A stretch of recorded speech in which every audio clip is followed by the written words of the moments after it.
Alléluia. Amen. Nous acclamons très fort pour celui qui vient jamais.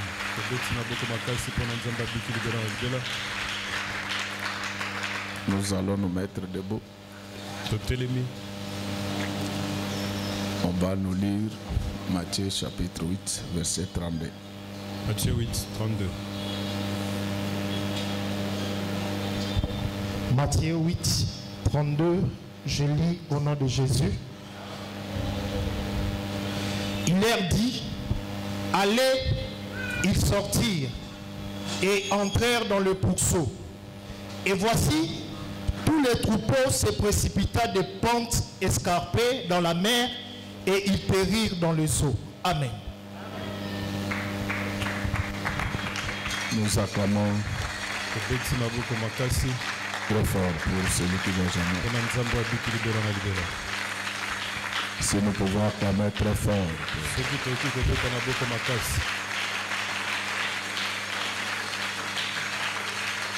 Kunana edene kofa ekota kinanzela yanzete.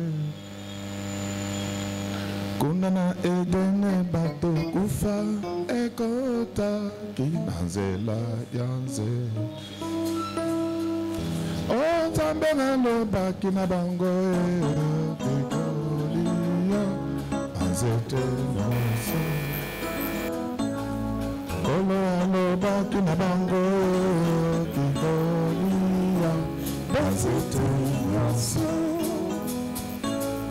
Bongo nzete oyo yeza kuna kufa kuya yote. Nzete koye bakolo kanzase kufa kuya yote. Adamu na Ewa bali yakibuma kufa eyaki.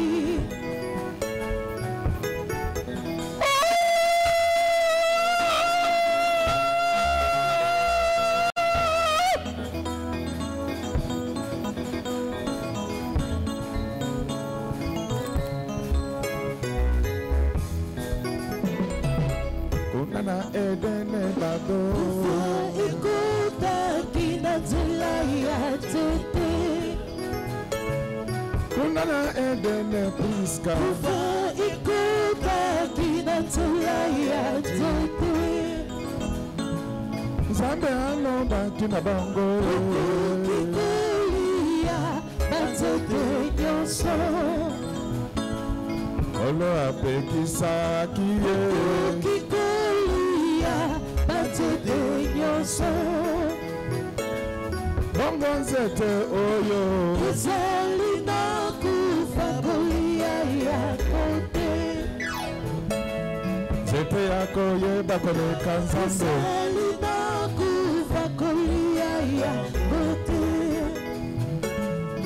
Adamu na Ewa yakibuma kufa eyaki. Yesu mwana nzambe na bomo alikupisa bomo inatula ya tete. Zete oyo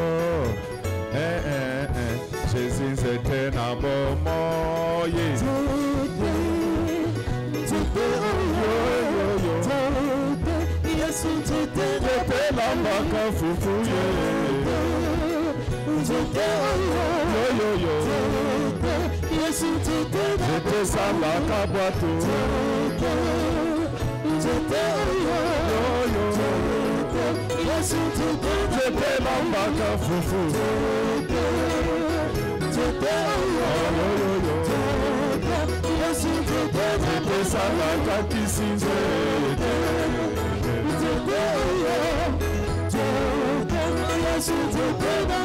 Soki obeli Otana zamba Omatanze teto Nisomela ozalobi koye. Yo yo yo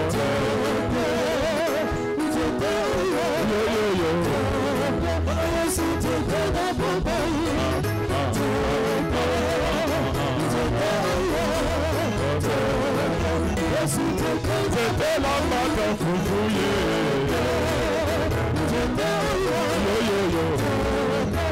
C'était à Milan.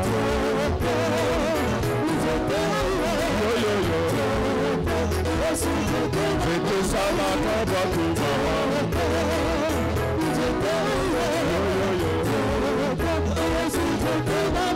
Hey yo kanga, yo kanga, nasanan c'était kanga.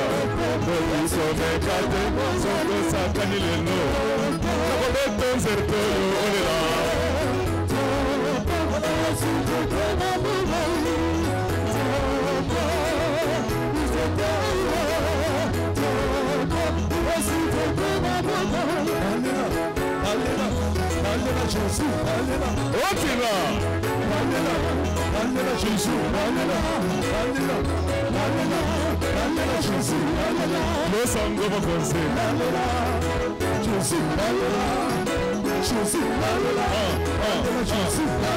Yo mama bibi, abale la kate, soki masele ki, sasi metona yola.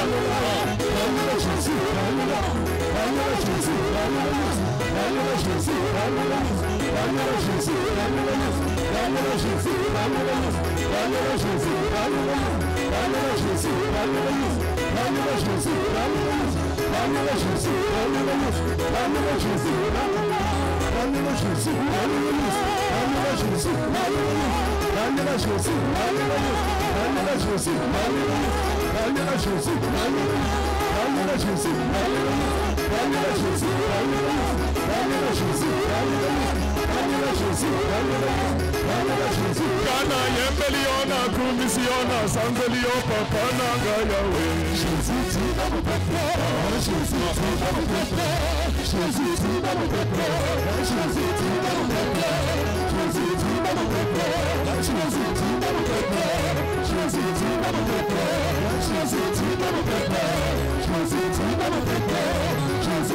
Ivona yembelio kumisiona sanzelio zambena yawe.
That's all I need to do.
Nous acclamons très fort pour le roi de l'eau.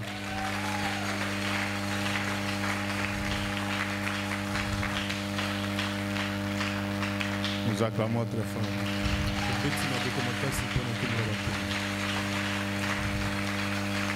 Apparemment, les musiciens ne sont pas encore là. Donc, ils sont restés à Yolo. Nous avons été priés à Yolo le matin. Mais moi, je suis arrivé et ils sont encore en route. Pour quelle raison? Que Dieu vous bénisse. Je dis que Dieu vous bénisse. Le thème de ce matin s'intitule Les sommets de l'art. Les sommets de l'art. Est-ce que nous pouvons acclamer très fort pour le roi de l'eau?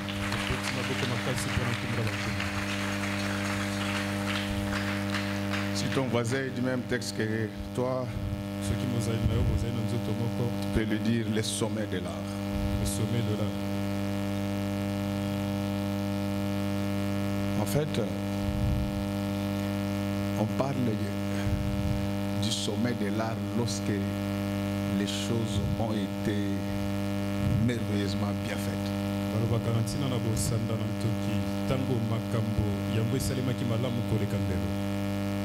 C'est ainsi que toutes les personnes de référence dans une matière déterminée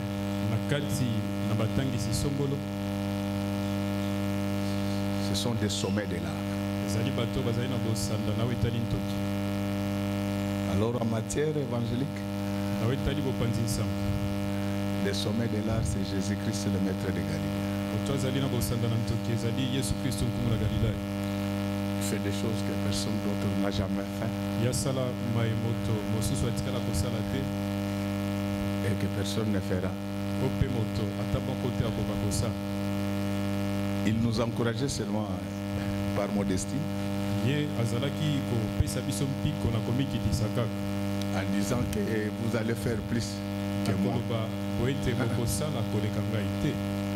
Non. Il y a plus de 2000 ans qu'il a vécu sur la terre. Depuis qu'il est parti. Nous n'avons jamais appris que quelqu'un a déterré un mort. Enterré il y a 4 jours.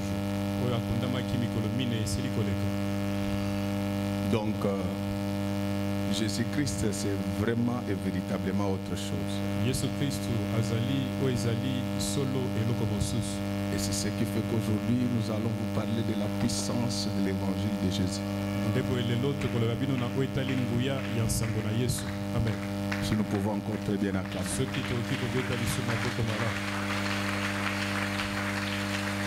Bien-aimés dans le Seigneur, balingami na kati na nkolo Je vous recommande d'aller lire tous les chapitres à la maison. nasengi na bino botanga litange mobimba na ndako Vous allez comprendre comment le Seigneur Jésus-Christ okososola olenge nini nkolo yesu kristo a évolué ye afulukaki avec son ministère. na lotombo na ye. Je ne sais pas si je l'avais déjà dit ici, mais je dois le répéter si je l'avais dit. nayebi te soki nalobaki yango awa kasi esenge na C'est bandela que ntango nalobaki l'Ancien et le Nouveau Testament, ete boyokani ya kala mpe ya sika ce sont des alliances distinctes. ezali boyokani oyo eza na bokeseni. L'Ancien Testament commence par Genèse boyokani ya kala ebandi na buku na ebandela et je termine par Malachie. ezali kosuka na Malachi. Et lorsque vous voyez comment ce livre-là, il est très incomplet, le livre de Genèse. buku oyo ezali mpenza kokoka te buku ya ebandela. Il ne nous parle pas comment Dieu a existé. ezali kotalisa biso te lolenge nini nzambe azala. Ça commence comme ça. yango ebandi kaka boye. Au commencement, Dieu créa, mais yango lui-même, ebandi kaka nzambe na ebandela kela. un livre incomplet. buku oyo etalisi nyonso te. Et l'Ancien Testament se termine par Malachie. boyokani ya kala yango esuki na buku na Malachi. Et Malachie, c'est un livre qui se termine par des menaces. Malachi ezali buku oyo ezali kosuka na kotelemela bato. Si vous ne donnez pas, soki opesi te je vais vous maudire. nakolakela bino mabe. Donc un livre à problème, une alliance à problème. Il Beaucoup. commence par parler ya des hommes mitungisi yango oyo andi et koloba se na bato. termine par parler d'argent. yango esuki mpo na koloba na ntina na misolo. Est-ce que nous pouvons acclamer très fort? okoki kobeta maboko makasi. Ce n'est pas mauvais, mais c'est incomplet. yango ezali mabe te kasi ezali ya kokoka te. Nous devons être, esengeli tozala, nous devons avoir esengeli tozala na yango pour partager, mpo na kokabola. mais nous devons connaître Dieu. esengeli toyeba nzambe. Et c'est ainsi que le Seigneur ndebo enkolo Jésus-Christ va inaugurer une nouvelle alliance. yesu kristu ya kotia boyokani ya sika. Et cette alliance boyokani yango ya sika vint après la défaite entre guillemets de Dieu dans le jardin d'Éden. yango devant les diables. eyei na nsima ya bokakemi na nkolo na kati na elanga na edeni wana eza lolenge ya koloba.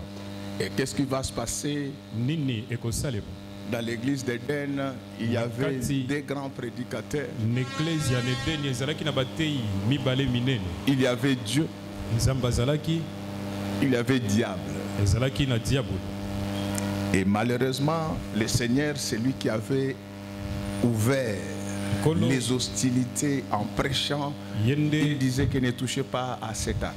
abandaki mateya moto bokoloba ete bosimba nzete oyo te. Et bizarrement, après le Seigneur, le diable va venir na kokamwa na nsima nkolo détruire tout. diabulu ya koya kobebisa nyonso. Et bizarrement, le diable a convaincu non seulement Ève, mais aussi son mari. na kokamwa diabulu ya ndimisi ewa kaka pamba te Donc mobali na tes ye mpe. convictions ne sont pas forcément les convictions de Dieu. mayo ozali komona yango ezali oyo nzambe azali komona te. Tes convictions ne sont bonnes que lorsqu'elles rencontrent les convictions de Dieu. oyo osukisami na yango ezali malonga ntango yango ekokisami na C'est oyo à nzambe. cause de cet échec de prédication ezali mpo na que ntina Dieu na va fermer kokaki l'église d'Éden. na litea oyo nde nzambe akokanga eklesia na edeni. Lorsque l'église manque de prédicateurs, ntango eklesia ezangi motei il faut la fermer. esengeli kokanga yango. Alléluia. amen. Le Seigneur va fermer le jardin, kolo plus de akokanga prédication, akokanga plus de elanga culte, losambo ezalaki te et il va mateya te s'organiser pour que les chérubins sécurisent les akomibongisa jardins d'Éden. po ete Oh, bakeluba laisse babatela qu'avant que je elanga ne na edeni continue, tika yambo na que kopa. Dieu mette nzambe des chérubins tout atia autour de toi, bakeluba penepene na tout yo autour de ta maison, penepene ya de ndako na tes yo affaires, de ton penepene ya travail, misala de na yo tes études, mosala de na ton yo ya projet. kelasi mpe Que Dieu mabongisi. entoure tout ce que tu nzambe fais par des azimba chérubins nyonso ozali kosala na pour que le bakeluba diable ne puisse plus rentrer po dans ton ete cœur. diabolo akota lisusu te na motema na yo. Alors, devant cette crise de vocation, liboso na bozangi ya mbela le Seigneur va fermer l'église. nkolo ya kokanga eklesia. Le prédicateur de la parole, on ne le retrouve pas partout. batei ya nsango na nzambe bakutaka bango bipai nyonso te. Je ne parle pas des pasteurs, je parle des prédicateurs de la parole. Donc des gens comme les Jean-Baptiste, quand on dit qui est-il, il dit c'est là, je suis la voix qui crie dans le désert. Ces prédicateurs-là n'ont que des bouches, mais la parole qui sort de leur bouche, c'est la parole de Dieu. Et cette parole de Dieu, c'est Jésus-Christ. Et Dieu n'en a point d'autre. Chaque fois qu'il manque de bons prédicateurs, on doit fermer l'église. C'est pourquoi même aujourd'hui, s'il y a des gens qui se précipitent, qui veulent prêcher, mais c'est une grande responsabilité. Le pastorat, ce n'est pas de l'honneur, ce n'est pas seulement un honneur, mais c'est d'abord et surtout une grande responsabilité. Et le mot responsable a signifié au XVIe siècle répondre de la vie des autres. Donc, lorsque vous prêchez, ce qui n'est pas écrit, vous êtes en train d'amener beaucoup de gens dans l'enfer. Selon qu'il est écrit que lorsqu'un aveugle conduit d'autres aveugles, ils finissent leur vie dans un trou. Et ce trou-là, c'est l'enfer. Le Seigneur va laisser le monde évoluer sans foi ni loi, parce qu'il était en train de former le vrai prédicateur, celui qui pouvait gagner les diables lors des éconcolo. Et cela va se réaliser le jour où le diable va rencontrer le Seigneur Jésus-Christ dans le désert. Il avait oublié que ce n'était plus l'ancien Adam, mais c'était le second Adam. Il vient, cette fois-là, c'est le diable qui va commencer. Il va dire que si tu m'adores, si tu t'agenouilles, je vais te donner tout. Mais écoutez la réponse du vrai prédicateur. Il est aussi écrit. Les vrais chrétiens ne se justifient pas sur base d'un bout de verset, mais les vrais chrétiens se justifient sur l'ensemble de tous les écrits. Parce que la Bible n'a pas qu'un seul verset. En fait, ces versets sont à lire ensemble. Et c'est ainsi que vous allez voir que dans ce verset, on nous parle de Génézareth. Ceux qui ne lisent pas la Bible, ils disent que la Bible se contredit. Non, la Bible ne se contredit pas. C'est ta tête qui a des problèmes. Jésus a opéré plusieurs miracles à Génézareth. Il n'avait pas guéri que ce fou-là qui brisait le fer avec sa main. Mais il avait également guéri deux autres démoniaques, bandits de grands chemins, qui fermaient la voie à tous ceux qui voulaient passer par là.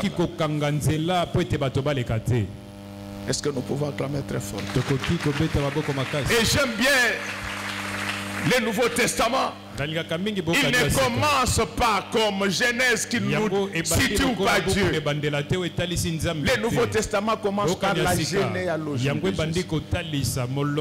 nous explique voici de quelle manière arriva la naissance de Jésus. Tel fils engendra. Ça nous permet de remonter pour voir d'où vient Jésus. Bien-aimés dans le Seigneur. Donc le Nouveau Testament commence par la bonne nouvelle. Il apporte des réponses aux questions restées en suspens par l'Ancien Testament. Il nous identifie celui en qui nous avons crié. L'espoir de tout le monde. L'espoir des désespérés. L'abri sûr. Le seul médecin qui ne tombe jamais malade et le patron qui ne tombe jamais en faillite. Chaque jour, il a la possibilité de nourrir plus de 8 milliards de personnes sur la terre. Ces personnes mangent et remplissent les poubelles. Et chaque jour, lui renouvelle la grâce sur ces 8 milliards. Laisse que la même grâce se dispose sur chacun de nous. Maintenant dans cette église, que rien ne te manque dans ta vie. Vie heureuse, vie heureuse, afin que le monde sache que tu es de la généalogie de Jésus-Christ. Et Il y a beaucoup de choses à dire sur Matthieu. Matthieu lui-même, son nom veut dire don de Dieu. Donc il veut nous dire que c'est le Nouveau Testament que nous venons de commencer avec vous. C'est le don de cet homme que Dieu vous a donné. Un homme mystique. Un homme fantastique. Pendant que dans Genèse, il y a eu des problèmes au niveau du jardin d'Éden. Ici, nous avons Matthieu, don de Dieu. Et Matthieu n'était pas n'importe quel prédicateur. Matthieu était publicain. C'est-à-dire qu'il travaillait aux impôts. Donc Matthieu, il n'avait pas que la parole. Matthieu avait également l'argent. Laisse-que tel que je parle, que l'onction qui était sur Matthieu, en matière d'argent, tombe sur vous parce que c'est lui qui ouvre la voie à la nouvelle alliance. Et quelle coïncidence, nous lisons Matthieu 8, verset 32. Le chiffre 8, c'est un chiffre qui représente le pouvoir. Et le chiffre 32, c'est un chiffre qui représente l'équilibre. C'est-à-dire que là où il y a la puissance de Dieu, il y a de l'équilibre. Est-ce que tel que je suis en train de parler maintenant, que la puissance de Jésus-Christ envahisse notre Église et qu'elle puisse donner de l'équilibre à chacun de nous, et qu'il ne puisse plus vaciller dans ta vie. Tout ce qui était précalement, que cela retrouve de l'équilibre dans les noms précieux du Seigneur Jésus-Christ. Regardez comment l'affaire commence. Matthieu 8, premier verset. Ils disent Jésus descendu de la montagne. Donc dans la nouvelle alliance, Dieu n'a pas besoin de chrétiens et de pasteurs paresseux. Dieu a besoin de chrétiens et de pasteurs qui sont des hommes et femmes de prière. Des hommes et des femmes qui ont l'habitude de déjeuner régulièrement. Chaque fois qu'ils descendaient de la montagne, il y avait des choses extraordinaires. Si tu veux que des choses extraordinaires se passent dans ta vie, à partir d'aujourd'hui, je te demande de quitter le bas de la montagne, monte au sommet de la montagne. Là, tu vas rencontrer le Seigneur. Quand tu descendras, des foules te suivront. Les foules qui vont te suivre, ça ne sera pas que les foules de fidèles. Ça sera les foules d'argent, les foules de business, les foules de mariage, les foules de faveur. Est-ce que dans tout ce que tu vas faire dans ta vie, que la foultitude des choses te poursuivent et t'atteignent au nom du Seigneur Jésus-Christ? Tu n'es pas n'importe qui pour avoir des choses en petite quantité. Après la montagne, à la grandeur succède la grandeur. Est-ce que tel que je suis en train de parler, que les Dieu dont je suis solidaire, qu'il te fasse entrer dans la vie de foultitude, qu'il te fasse entrer dans la vie de foultitude. La Bible déclare qu'il y a un temps pour tout. Tu as tellement souffert et tu n'as plus droit à la souffrance. Au nom du Seigneur Jésus-Christ, je déchire ton attestation de souffrance aujourd'hui. Je la remplace par l'attestation de réjouissance. Ce sont des choses qui se produisent lorsqu'on descend de la montagne. Je te bénis au nom de Jésus-Christ. Bien-aimé, lorsque ces grands prophètes que le monde n'avait jamais connu fait son entrée dans le monde, il était différent de Moïse. Moïse a prêché, il a fait des miracles, mais il n'a pas pu entrer lui-même dans la terre promise. Mais lui, quand il vient, il fait les miracles. Non seulement qu'il est allé préparer une place pour nous, il nous a déjà donné des visas. Et après une longévité sur la terre, il viendra nous prendre. Mais avant de venir, nous allons faire éclater sa gloire sur la terre. Pendant que la foule est en train de le suivre, il va voir un lépreux courageux. En réalité, en Israël, lorsque vous lisez Lévitique 14, les lépreux ne devaient pas vivre au milieu des gens. Mais ces lépreux-là, il avait profité de la foule pour échapper à la vigilance des contrôleurs des lépreux.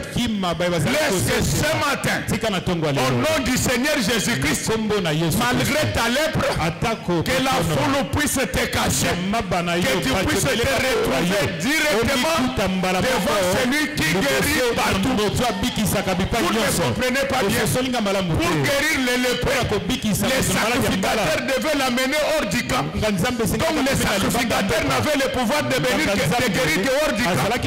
Mais Jésus-Christ, il brise toutes les règles établies par les hommes.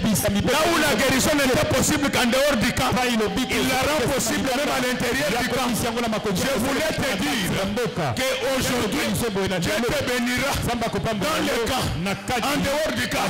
Selon qu'il est écrit qu'il gardera votre départ et il gardera également votre arrivée. Que le monde le veuille ou pas. Aujourd'hui, Dieu va toucher chacun de vous. Je ne sais pas quel type de lèvre tu as. Cela ne m'intéresse pas. Mais comme tu as été caché par la foule et que la foule t'a permis de rencontrer le Seigneur. Le Seigneur n'est pas le sacrificateur dont la portion contre la lèpre n'opère qu'en dehors du camp. Notre Dieu dans sa puissance, il bénit, il guérit, il sauve, il protège, bataille à contre-temps. Il ne choisit pas le temps, il ne choisit pas les lieux. Que le monde le veuille ou pas.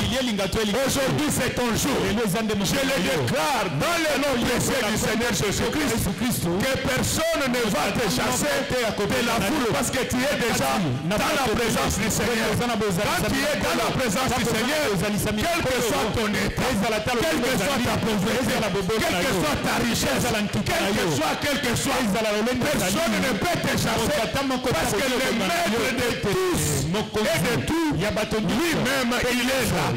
Jusqu'à partir d'aujourd'hui, que le Seigneur te fasse grâce, que tes accusateurs ferment leur bouche au nom du Seigneur Jésus-Christ. Ce qui pouvait dire qu'il est le peuple qui ne peut pas rester ici, qu'ils ferment leur bouche. De la même manière que Dieu avait fermé la gueule des lions. Laisse que les sorciers ferment leur bouche. Que les magiciens ferment leur bouche. Que l'impudicité ferme sa bouche. Que la pauvreté ferme sa bouche. Que les malheurs ferment ta bouche. Parce que le Seigneur est dans son temple.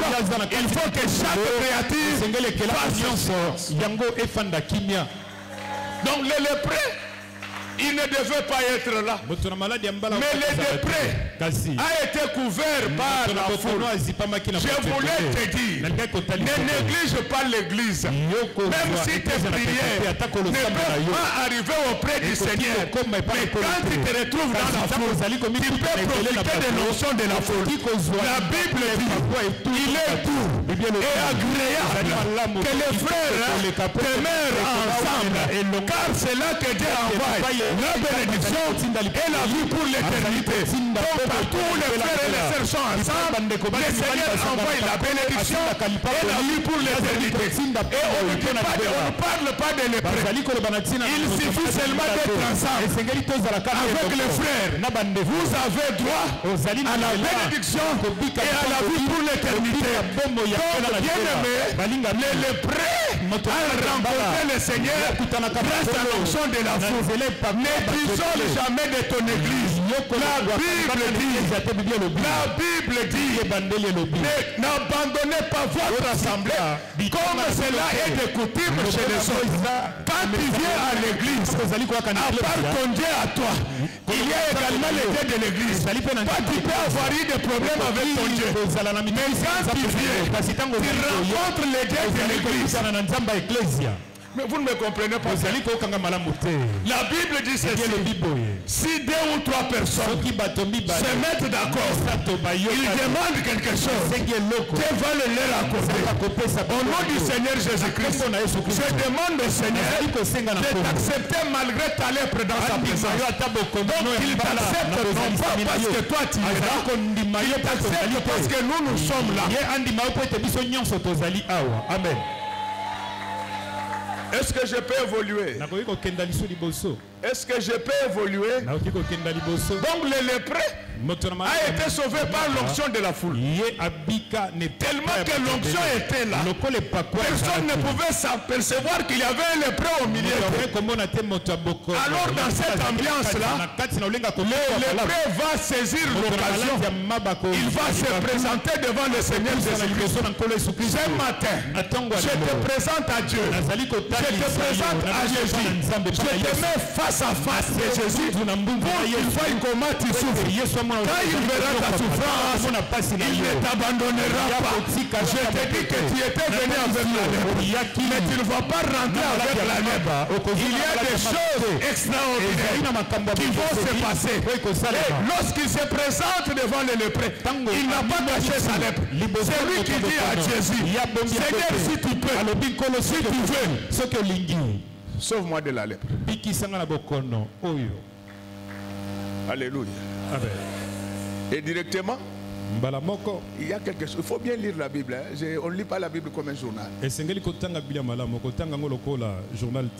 lorsque les lépreux disent au Seigneur que sauve-moi, le Seigneur Jésus va toucher les lépreux. Oh, la loi de Moïse interdisait à l'homme de toucher un lépreux. Pourquoi la loi interdisait ça? La lèpre était contagieuse. Mais ici, nous sommes devant un homme qui touche le lépreux et ne reçoit jamais la lèpre. Donc à partir d'aujourd'hui, même s'il t'arrivait de toucher à quelqu'un qui fait la magie, à un sorcier, qu'il ne te contamine pas. Par contre, que ta puissance les purifie au nom du Seigneur Jésus-Christ. Nous avons un Dieu qui touche les lépreux, mais ne se fait pas contaminer. Qu'on ne te trompe pas, ma soeur, mon frère. Tu peux chasser autant de démons.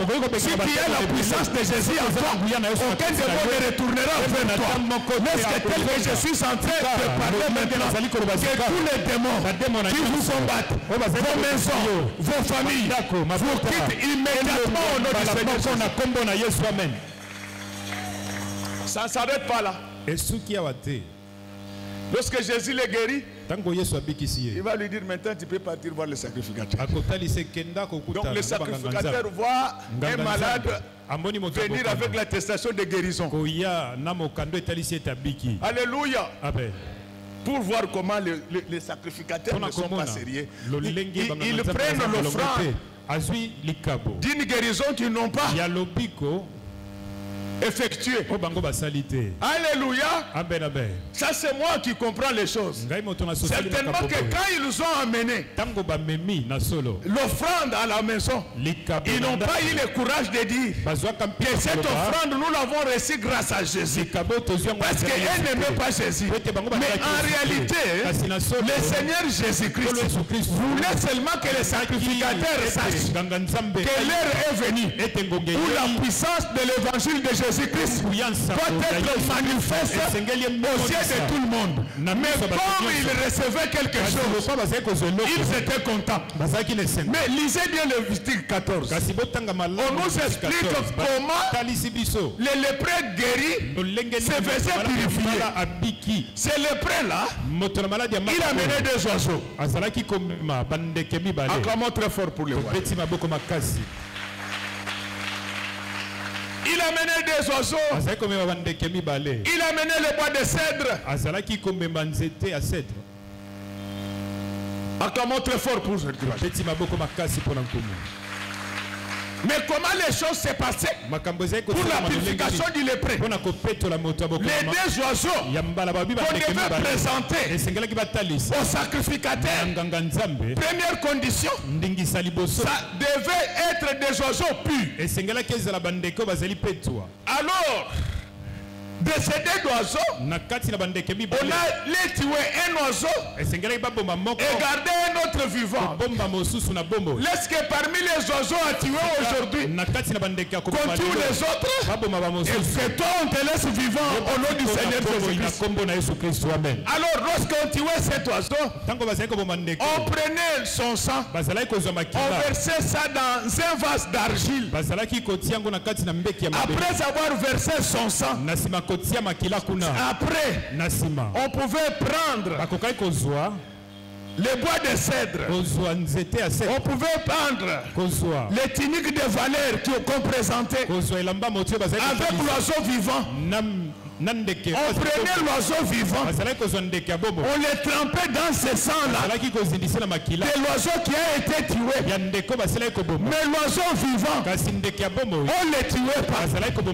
On les sortait du vase d'argile et on les jetait en l'air pour qu'ils continuent sa course. Jusqu'à partir d'aujourd'hui, malgré les combats, malgré les sangs qui t'ont été trempés parce que tu t'es que tu ne puisses pas mourir, que tu puisses sortir de ce vase-là d'argile, que tu puisses voler, aller plus loin, parce que les ailes donnent des ailes. Mais en réalité, ces oiseaux qui purifiaient les lépreux représentaient la mort et la résurrection de Jésus-Christ, qui purifie maintenant les hommes de tous leurs péchés. Quand cette étape-là passe, dans les même chapitre, vous allez voir directement les centeniers sortir. Oui, il vient voir Jésus. Qu'est-ce qui les pousse à venir voir Jésus? Il a vu les lépreux guéris. Alors il dit, mais comme il a guéri les lépreux, il va guérir également mon serviteur. Laisse que tel parle aujourd'hui, que tout celui qui t'est cher et qui est malade, que la main de Dieu le touche maintenant. Amen.